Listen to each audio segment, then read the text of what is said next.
Good evening. Here is the Lagos State News at 7. I am Akan Usen. In a bid to create wealth and employment for the teeming youths in the state, Governor Babajide Sanwo-Olu has launched Labour Market Information System.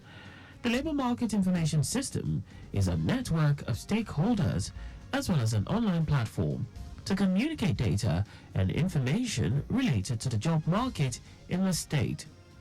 Governor Babajide Sanwo-Olu stated this during the Lagos State Employment Summit 3.0 with the theme Job Creation, Uniting for Impact, Create, Collaborate, Change. He noted that his administration will continue to build an environment that creates opportunity for young, viable minds in the state. The governor also called on investors to collaborate and support the state government to build a real partnership for the Employment Trust Fund that would uplift the residents of the state. Data gathering, because a lot of people are going to be coming if they are not already to see how you've done it. Other states will want to know how you've done it, and so you need to be able to have a robust data gathering capability, data reliability, employability data as part of the things that is very, very important.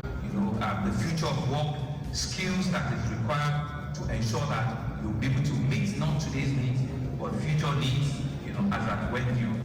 Earlier in her welcome address, Acting Executive Secretary, Lagos State Employment Trust Fund, Shayo Alayode, said LSETF is dedicated to fostering an ecosystem of dependable collaboration and creating solutions across skills development, capacity building, access to capital, policy and research, and advocacy. This event today is saying to all of our stakeholders that we have a call to action to make sure in our little space we're not working in silo, that as we create, we need to collaborate and we need to make change and impact in Lagos State. So that's the call to action for everyone here today. We need to unite for impact to create that job while we collaborate and create change in Lagos.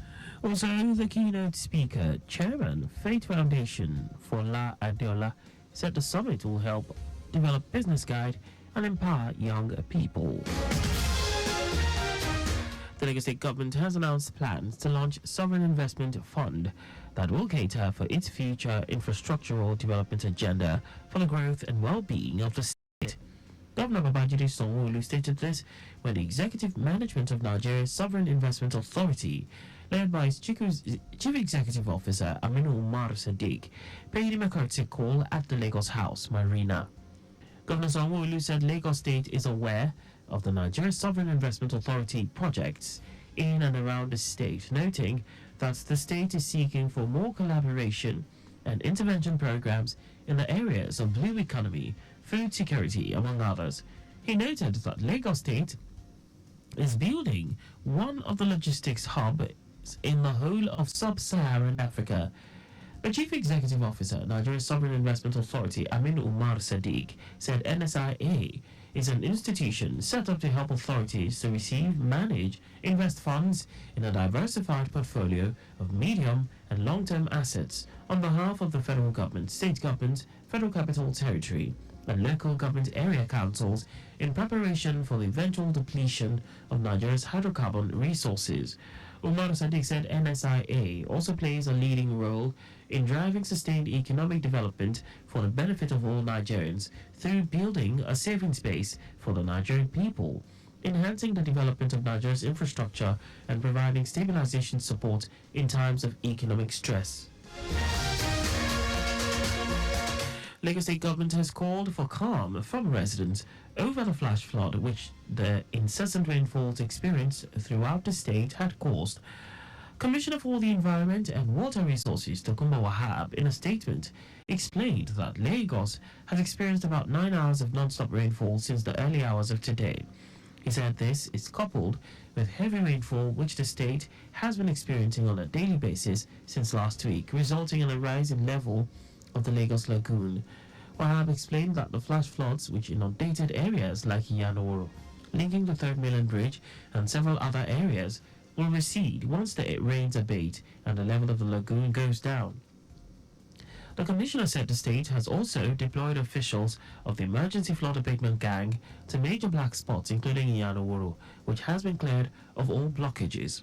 He added that residents, on their part, are expected to regularly clean and maintain the tertiary drains in front of their tenements and refrain from dumping refuse in the drains for the collective good of everyone.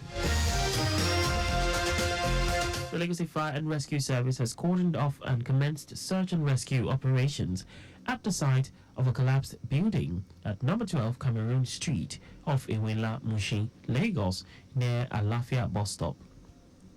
Director, Lagos State Fire and Rescue Service, Margaret Adesheye, in a statement said other rescue teams from Lagos State Ambulance Service, LASAMBOS, Lagos State Emergency Management Agency, LASEMA, Lagos Neighborhood Safety Corps, LSC, Lagos State Building Control Agency, LABCA, and the Nigeria Police are assisting at the scene.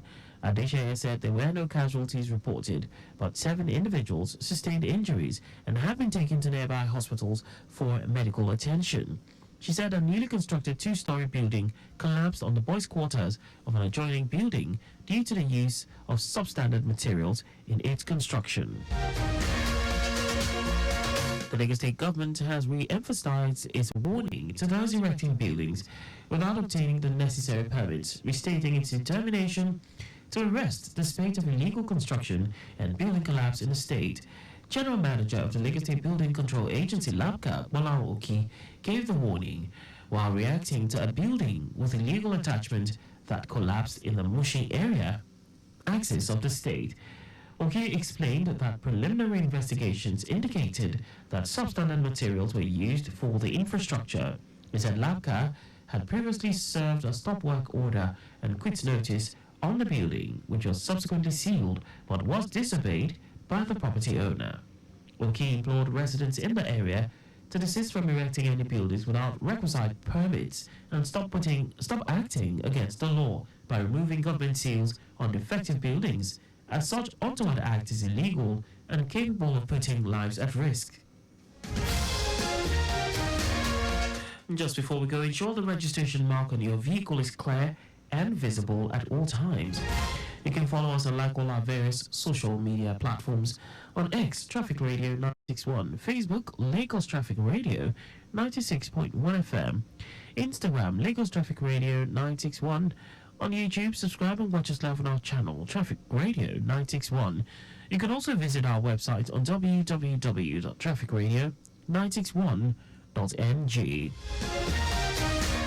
Did you know that the Sanwo-Olu administration deployed traffic lights and CCTV cameras in strategic places in the state? Well, you can get more details on the Lagos State government website. For contact with the newsroom, please send a message to info@trafficradio961.ng. And that ends the news broadcast compiled by Kayode Mafolasheri. I am Akan Usen. Thanks for listening and please stay safe. Good evening.